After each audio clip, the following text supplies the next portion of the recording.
ओम शांति।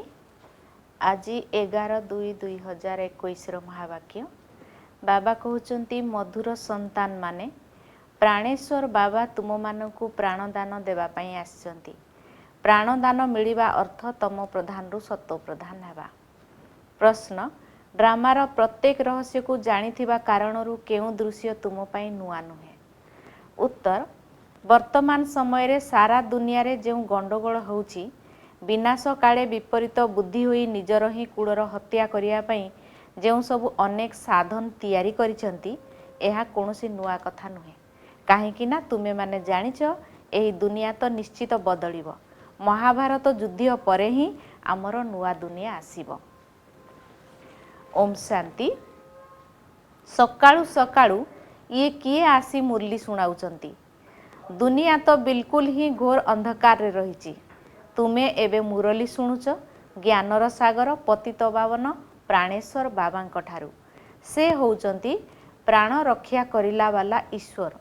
कथारे कही थांती ना हे ईश्वर एही दुखरू बंचाओ। से माने स्थूल साहाय्य मागुचंती। एबे तुम मानकु अविनाशी सूक्ष्म साहाय्य मिलुची। काहेकि ना बाबा अविनाशी। तुमे जानिच आत्मा मध्य गुप्त शरीर दृश्यमान। बाबा एबे पिला मानकु श्रीमत देउचंती। सर्वशास्त्रमयी शिरोमणि गीता प्रसिद्ध अटे। सेथिरे केवल श्रीकृष्णकर नाम लिखि देइचंती। एबे तुमे माने जानुच श्रीमत भगवानु बाच। एकथा मध्य जानुच जे भ्रष्टाचारी रु श्रेष्ठाचारी एकमात्र बाबा ही करिथांती। से ही नररु नारायण करुचंती। सत्य नारायणकर कथा मध्य रहिची। अमर कथार गायन मध्य करा जाई थाए। अमरपुरीर मालिक करिबा अथवा नररु नारायण करिबा एका कथा। एहा हेउची मृत्युलोक। भारत ही अमरपुरी थिला ए कथा को केही जानि नाहांती। एइठारे ही अमर बाबा पार्वती मानंकु अमर कथा सुनेइथिले। से कोनोसी जणे पार्वती अथवा द्रौपदी नथिले। एही ज्ञान तो अनेक संतान सुनुचंती। शिव बाबा ब्रह्मा द्वारा सुनाउचंती। बाबा कहउचंती मु ब्रह्मा द्वारा मधुर संतान मानकु बुझौछि। बाबा पिला मानकु बुझाउचंती तुमको आत्म अभिमानी निश्चित हेबाकु पड़िबो। ताहा तो बाबा ही करि परिबे। दुनिया रे जणे हेले मनुष्य केही नाहांती जाहांक पाखरे आत्मार ज्ञान थिबो। जदि आत्मार ज्ञान नाही तेबे परमात्माकर ज्ञान किपरि जानिबे। कहि देउचंती आमे आत्मा सो परमात्मा अटू। केते बड़ भूल भितरे सारा दुनिया छंदी होई जाइछि। मनुष्य बिल्कुल पत्थर बुद्धि होई जाइछंती।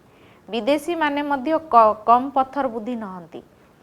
एक कथा सेमानक बुद्धि रे आसु नाही जे आमे जेउ बोमा आदि तैयारी करिछु ता द्वारा निजर विनाश करिबा सहित सारा दुनियार मध्य विनाश होई जिवो।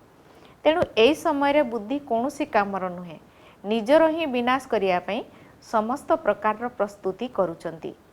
तुम मानक पई एहा कोनोसी नुआ कथा नाही। तुमे जानिछ ड्रामा अनुसारे सेमानकर मध्य अभिनय रहिछि। सेमाने मध्य ड्रामार बंधन रे बंधा होइछंती। पत्थर बुद्धि न होइथिले कोन एपरि काम करि पारिबे। सेमाने सारा कूलर विनाश कर देबे। एहा केते आश्चर्य कथा। सेमाने कोन करुचंती। आजी सबु ठीक ठाक चालुची काली मिलिट्री बिगड़ी गला तो प्रेसिडेंट को मध्य मारी देउचंती।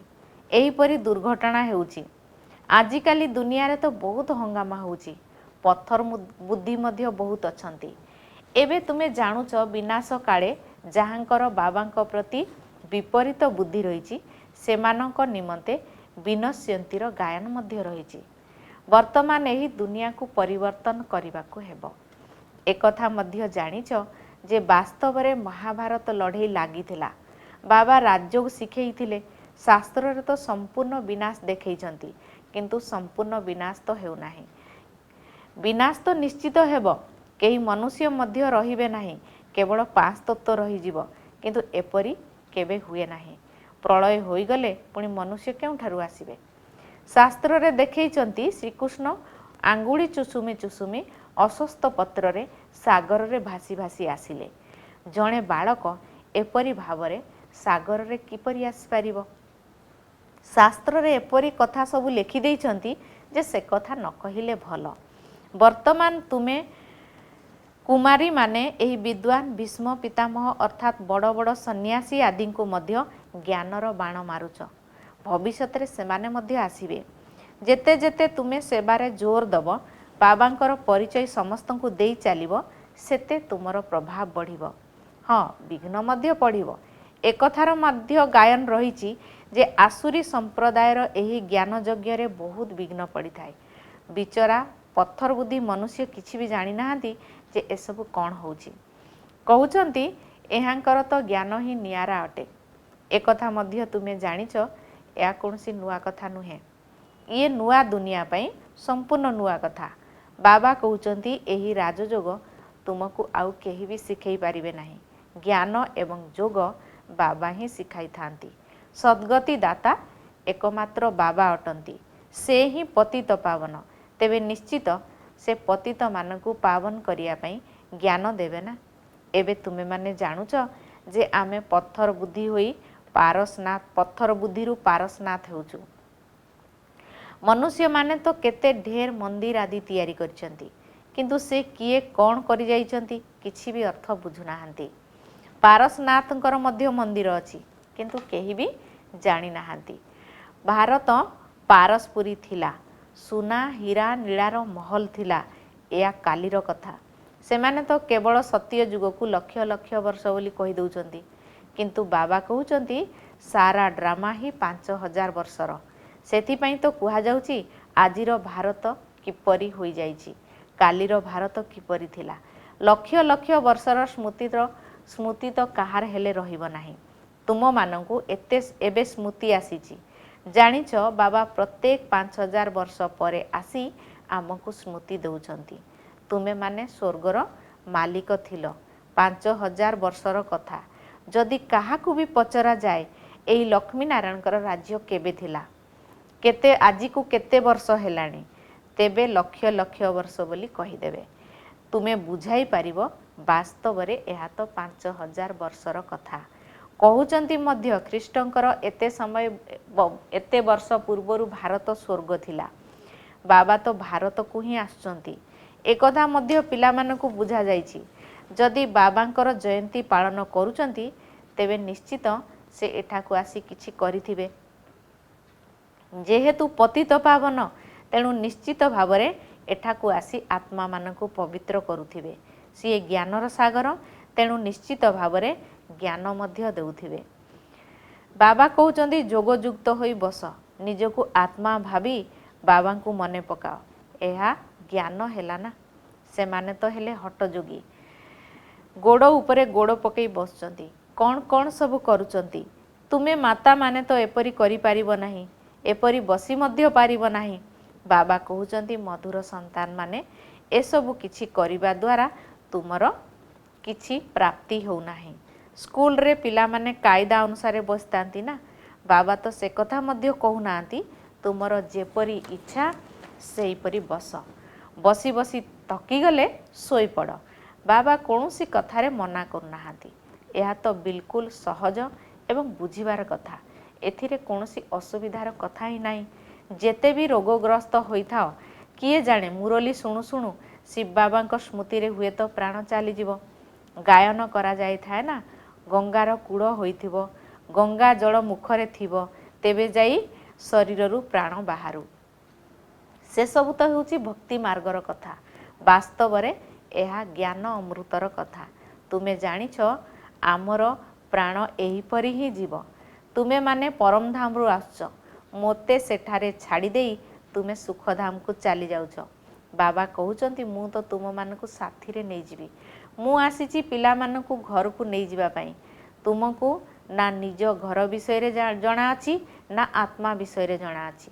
माया बिल्कुल ही तुमर डेणा काटी देछि। सेथि पई आत्मा उड़ी पारु नै काहेकि ना आत्मा तम प्रधान। आत्मा सतो प्रधान न हेबा पर्यंत शांति धाम को जाई पारिबो नाही।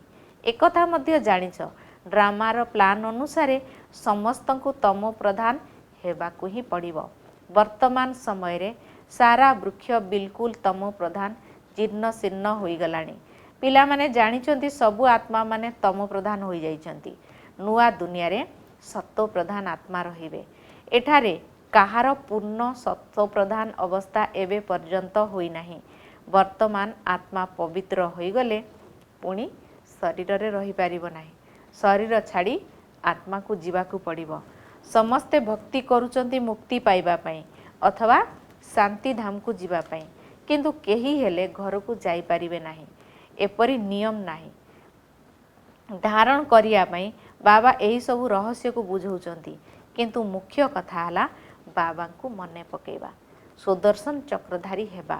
ବୀଜକୁ ମନେ ପକାଇବା ଦ୍ୱାରା ସାରା ବୃକ୍ଷ ମଧ୍ୟ ବୁଦ୍ଧିରେ ଆସିଯିବ। ସୃଷ୍ଟି ରୂପୀ ବୃକ୍ଷ ପ୍ରଥମେ ଛୋଟ ଥାଏ, ପରେ ପୁଣି ବଡ଼ ହୋଇଥାଏ, ଯେଉଁଥିରେ ଅନେକ ଧର୍ମ ରହିଛି, ଯାହାକୁ ତୁମେମାନେ ଗୋଟିଏ ସେକେଣ୍ଡରେ ଜାଣି ନେଉଛ। ଦୁନିଆରେ ଏଇ କଥା କାହାକୁ ହେଲେ ଜଣା ନାହିଁ। ମନୁଷ୍ୟ ସୃଷ୍ଟିର ବୀଜ ରୂପ ଏକମାତ୍ର ବାବା ହିଁ ଅଟନ୍ତି। ପିତା କ'ଣ କେବେ ସର୍ବବ୍ୟାପୀ ହୋଇପାରିବେ? ଏହା ହେଉଛି ସବୁଠାରୁ ବଡ଼ ଭୁଲ। ମନୁଷ୍ୟକୁ କେବେ ବି ଭଗବାନ କୁହାଯିବ ନାହିଁ। ବାବା ପିଲାମାନଙ୍କୁ ସବୁ କଥା ସହଜ କରି ବୁଝାଉଛନ୍ତି, କିନ୍ତୁ ଯେଉଁମାନଙ୍କର ଭାଗ୍ୟରେ ଅଛି, ବାବାଙ୍କ ପ୍ରତି ନିଶ୍ଚୟ ଅଛି, ସେମାନେ ନିଶ୍ଚିତ ବାବାଙ୍କର ସମ୍ପତ୍ତି ନେବେ। ନିଶ୍ଚୟ ନଥିଲେ କିଛି ବି ବୁଝିପାରିବେ ନାହିଁ। ଭାଗ୍ୟରେ ନାହିଁ ତେବେ ପୁରୁଷାର୍ଥ କ'ଣ କରିବେ? ଯାହାର ଭାଗ୍ୟରେ ନାହିଁ ସେମାନେ ଏଇଭଳି ବସିଥାନ୍ତି ଯେପରି କିଛି ବୁଝନ୍ତି ନାହିଁ। ଏତିକି ମଧ୍ୟ ନିଶ୍ଚୟ ନାହିଁ ଯେ ବାବା ଆସିଛନ୍ତି ଅବିନାଶୀ ସମ୍ପତ୍ତି ଦେବା ପାଇଁ। ଯେପରି କେହି ନୂଆ ଯାଇ ଯଦି ମେଡ଼ିକାଲ କଲେଜରେ ବସିଯିବ ତେବେ କ'ଣ ବୁଝିବ? କିଛି ବି ବୁଝିପାରିବ ନାହିଁ। ଏଠାରେ ମଧ୍ୟ ସେହିପରି ଆସି ବସୁଛନ୍ତି। ଏହି ଅବିନାଶୀ ଜ୍ଞାନର ବିନାଶ ତ ହେଉନାହିଁ, ଏକଥା ମଧ୍ୟ ବାବା ବୁଝେଇଛନ୍ତି। ବର୍ତ୍ତମାନ ରାଜଧାନୀ ସ୍ଥାପନ ହେଉଛି ନା, ତେଣୁ ସେଠାରେ ଚାକର ବାକର, ପ୍ରଜାଙ୍କର ମଧ୍ୟ ଚାକର ବାକର ସବୁ ଦରକାର ନା, ତେଣୁ ଏହିପରି ମଧ୍ୟ ଆସୁଛନ୍ତି। କେହି କେହି ତ ଏହି ଜ୍ଞାନକୁ ବହୁତ ଭଲ ଭାବରେ ବୁଝି ଯାଉଛନ୍ତି, ମତାମତ ମଧ୍ୟ ଲେଖୁଛନ୍ତି। ତେବେ ଆଗକୁ କିଛି ଉପରକୁ ଉଠିବାକୁ ଚେଷ୍ଟା କରିବା ଦରକାର, କିନ୍ତୁ ସେ ସମୟରେ ମୁସ୍କିଲ ହେବ, କାହିଁକି ନା ସେ ସମୟରେ ବହୁତ ହଙ୍ଗାମା ହେବ। ଦିନକୁ ଦିନ ଗଣ୍ଡଗୋଳ ବଢ଼ି ଚାଲିବ। ଏତେ ସେଣ୍ଟର ସବୁ ରହିଛି, ଭଲ ଭାବରେ ବୁଝିବେ ମଧ୍ୟ। ଏକଥା ଲେଖାଯାଇଛି ଯେ ବ୍ରହ୍ମା ଦ୍ୱାରା ସ୍ଥାପନା, ବିନାଶ ମଧ୍ୟ ସମ୍ମୁଖରେ ଦେଖୁଛନ୍ତି। ସରକାର ମଧ୍ୟ ଚାହୁଁଛନ୍ତି ଜନ୍ମ ନିୟନ୍ତ୍ରଣ ହେଉ, କିନ୍ତୁ ଏଥିରେ କିଏ ବା କ'ଣ କରିପାରିବ? ବୃକ୍ଷର ବୃଦ୍ଧି ତ ନିଶ୍ଚିତ ହେବ। ଯେପର୍ଯ୍ୟନ୍ତ ବାବା ଅଛନ୍ତି ସେ ପର୍ଯ୍ୟନ୍ତ ସବୁ ଧର୍ମର ଆତ୍ମାମାନଙ୍କୁ ଏହିଠାରେ ହିଁ ରହିବାକୁ ପଡ଼ିବ। ଯେତେବେଳେ ଆତ୍ମାମାନଙ୍କର ଯିବାର ସମୟ ଆସିବ, ସେତେବେଳେ ସେଠାରୁ ଆତ୍ମାମାନଙ୍କର ଆସିବା ବନ୍ଦ ହୋଇଯିବ। ଏବେ ତ ସମସ୍ତଙ୍କୁ ଆସିବାକୁ ହିଁ ପଡ଼ିବ, କିନ୍ତୁ ଏକଥା କେହି ବୁଝିପାରୁନାହାନ୍ତି। ବାପୁଜୀ ମଧ୍ୟ କହୁଥିଲେ ବର୍ତ୍ତମାନ ରାବଣ ରାଜ୍ୟ ଚାଲିଛି, ଆମର ରାମ ରାଜ୍ୟ ଦରକାର। କହନ୍ତି ଅମୁକ ସ୍ୱର୍ଗବାସୀ ହେଲା, ତେବେ ଏହାର ଅର୍ଥ ସେ ନର୍କରେ ଥିଲା। ମନୁଷ୍ୟ ଏତିକି ମଧ୍ୟ ବୁଝିପାରୁନାହାନ୍ତି। ସ୍ୱର୍ଗବାସୀ ହେଲା ତେବେ ତ ଭଲ ହେଲା, ନିଶ୍ଚିତ ନର୍କବାସୀ ଥିଲା। ବାବା ବୁଝାଉଛନ୍ତି ମନୁଷ୍ୟମାନଙ୍କର ଚେହେରା ତ ମନୁଷ୍ୟର, କିନ୍ତୁ ଚରିତ୍ର ମାଙ୍କଡ଼ର। ସମସ୍ତେ ଗାୟନ କରୁଛନ୍ତି ପତିତ ପାବନ ସୀତାରାମ। ସମସ୍ତେ ବର୍ତ୍ତମାନ ପତିତ, ତେବେ ବାବା ହିଁ ସମସ୍ତଙ୍କୁ ପବିତ୍ର କରୁଛନ୍ତି। ସେମାନେ ସମସ୍ତେ ହେଉଛନ୍ତି ଭକ୍ତି ମାର୍ଗର ସୀତା ଏବଂ ବାବା ହେଉଛନ୍ତି ରାମ। କାହାକୁ ସିଧାସଳଖ ଏକଥା କହିଲେ ମାନିବେ ନାହିଁ। ରାମଙ୍କୁ ଡାକୁଛନ୍ତି। ଏବେ ତୁମମାନଙ୍କୁ ବାବା ତୃତୀୟ ନେତ୍ର ଦେଇଛନ୍ତି। ତୁମେ ଯେପରି ଅଲଗା ଦୁନିଆର ହୋଇଯାଇଛ। ପୁରୁଣା ଦୁନିଆରେ କ'ଣ କ'ଣ କରୁଛନ୍ତି ଏବେ ତୁମେ ଜାଣୁଛ। ତୁମେମାନେ ଅଜ୍ଞାନୀରୁ ଜ୍ଞାନୀ ହୋଇଛ। ରାବଣ ତୁମମାନଙ୍କୁ କେତେ ଅଜ୍ଞାନୀ କରିଦେଇଥିଲା। ବାବା ବୁଝାଉଛନ୍ତି ବର୍ତ୍ତମାନ ସମୟରେ ସବୁ ମନୁଷ୍ୟ ତମ ପ୍ରଧାନ ହୋଇଯାଇଛନ୍ତି। ସେଥିପାଇଁ ତ ବାବା ଆସି ସତ୍ତ୍ୱ ପ୍ରଦାନ କରୁଛନ୍ତି। ବାବା କହୁଛନ୍ତି ଯଦିଓ ତୁମେମାନେ ନିଜର କର୍ତ୍ତବ୍ୟ ଓ ଦାୟିତ୍ୱ ସମ୍ପାଦନ କର, କିନ୍ତୁ ଗୋଟିଏ କଥା ମନେ ରଖ, ବାବାଙ୍କୁ ସବୁବେଳେ ସ୍ମରଣ କର। ତମ ପ୍ରଧାନରୁ ସତ୍ତ୍ୱ ପ୍ରଧାନ ହେବାର ରାସ୍ତା ଆଉ କେହି ବି କହିପାରିବେ ନାହିଁ। ସମସ୍ତଙ୍କର ଆତ୍ମିକ ସର୍ଜନ କେବଳ ଜଣେ। ସେ ହିଁ ଆସି ଆତ୍ମାମାନଙ୍କୁ ଜ୍ଞାନର ଇଞ୍ଜେକ୍ସନ ଦେଉଛନ୍ତି, କାହିଁକି ନା ଆତ୍ମା ତମ ପ୍ରଧାନ ହୋଇଯାଇଛି। ବାବାଙ୍କୁ ଅବିନାଶୀ ସର୍ଜନ ବୋଲି କୁହାଯାଉଛି। ଏବେ ଆତ୍ମା ସତ୍ତ୍ୱ ପ୍ରଧାନରୁ ତମ ପ୍ରଧାନ ହୋଇଛି, ଯାହାକୁ ज्ञानर इंजेक्शन आवश्यक। बाबा कहउचंती पिलामाने निजको आत्मा निश्चय कर एवं निजर बाबा को मने पकाओ। बुद्धि जोग तांको ठारे लगाओ। बंची थाउ थाउ फांसी रे लटकी जाओ अर्थात बुद्धि जोग शांति धाम रे लगाओ। आमको मीठा शांति धाम को जीवाकू हेबो। निर्माण धाम को मीठा घर बोली कहा जाउची। अच्छा, ओम शांति। धारणा पाई मुख्य सारांश नंबर 1। एही पुराना दुनिया जेपरी विनाश होई सारिछि सेथिपाई एठारू निजको अलगा मने करिबाकू हेबो। ब्राह्मण परिवार रूपी वृक्षर वृद्धि हेबा सहित जेउ सबु विघ्न रूपी तूफान आछि सेगुडी को डरिबार नाही, सेथिरु पार हेबाकू पड़िबो। नंबर 2, आत्मा को सत्व प्रदान करिया पई ज्ञान को आत्मा को सत्व प्रदान करिया पई निजको ज्ञान जोगर इंजेक्शन देबाकू पड़िबो। निजर बुद्धि जोग शांति धाम सहित लगेबाकू हेबो। वरदान, निजर भाग्य एवं भाग्य विधातांकर स्मृति द्वारा सबु प्रकारर द्वंद्वरु मुक्त रहुथबा मास्टर रचयिता हुओ। निजर भाग्य एवं भाग्य विधातांकर स्मृति द्वारा सबु प्रकारर द्वंद्वरु मुक्त रहुथबा मास्टर रचयिता हुओ। सर्वदा बाहा मोर भाग्य एवं बाहा भाग्य विधाता बाबा। मनर एही सूक्ष्म शब्द को शुणु थाओ एवं खुशी रे नाचु थाओ। जहा जानिबार थिला ताहा जानिगली, जहा पाइबार थिला ताहा पाइगली। एई भली अनुभव करि चाल तेबे सबु प्रकार द्वंद्वरु मुक्त होइजिवो। वर्तमान एही भली द्वंद्व भितरे अर्थात अनेक प्रकारर प्रश्नर जालरे छंदी होइथिबा आत्मा मानकु उद्धार करिवार समय।